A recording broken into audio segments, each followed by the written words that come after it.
So my biggest issue with Kdenlive is that I'm basically unable to do shorts the same way I used to do in Sony Vegas and various other video editing platforms that I have.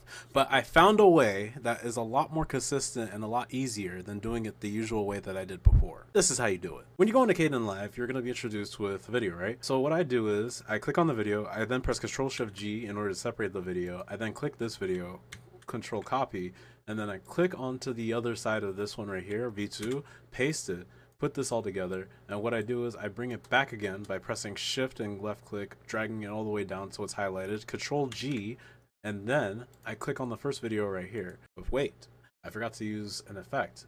I use transform, but also you want to click an edge crop also, just so it's easier that way. So first when you do for transform is then you click on the first video V1, and then you click this button right here all the way at the end that says fit to height. You then fit it to height. It doesn't show it right here, but now when I actually do show it, it shows you that this video has been scaled to fit the height. I position it so then it's in the center so then people can see it. And now for the second video right here, I use an edge crop. And what I do with edge crop, what it does is it takes away all the excess video without the other cropping options, which you edit it out, and when you move it, it will move everything out of place and you won't be able to see whatever you cropped out.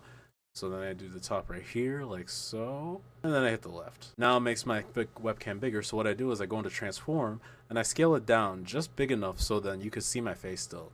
And then I position it so then it's at the top. Now, what else would you be able to do right here is you can also add a title. What you would do is you would go over here to the project bin, and then click on this little icon right here, and then click add title clip, and then when you click this, it'll give you text, and you can go whatever the fuck you want to do. That's how I do it. Usually it's a lot more, that's how I do it. It's really hilarious because in this video that I'm doing right now, which is probably going to be out by today, I forgot to tell you guys two things. One is very important and the other one is just optional. The very first one is how do you make a short into its dimensions. So here's what I'm going to do here. I'm going to click on new, and then it's going to show you presets for whatever you need to do, like 4K, 250p, this and the other full HD. Full HD, HD 1080p, 30 frames is what I do for my portrait videos, but you want to do landscape. So landscape is where you go down to custom, and if I last remember, it is a vertical HD, either 25, 30, or 60. I'm gonna do 30 because that's how much frames that I do right over here.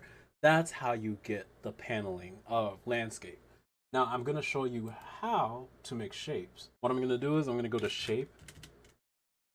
Actually, I made it an effect. Insert an effect. No, I did not. All right, so we're gonna go over to alpha shape mask, or actually no, not even alpha shape mask. Shape alpha mask is what I need. Is it? No, it's not. It's actually alpha shape mask. And you see right here, now it's a border of rectangle. So on alpha shape mask, you have plenty of options here. You have rectangles, ellipse. Ellipse is actually circle, triangle, or diamond. I do ellipse because, you know, I usually like circle shaped things. And positioning is how it's going to, what is going to be taken into the frame, and you can make it wherever you want. You can have it just be the background, you can have it be the foreground, which is my eye. You can do whatever you want. That's the positioning. The size is what you'll need right here, which will turn the oval into a circle, or it can make it even bigger, like such over here. And transition width is how you get the softness. You can make it hard, or you can make it super soft. Make sure to favorite it. When you favorite it, it'll be right there for when you right click it and insert an effect, alpha shape mask.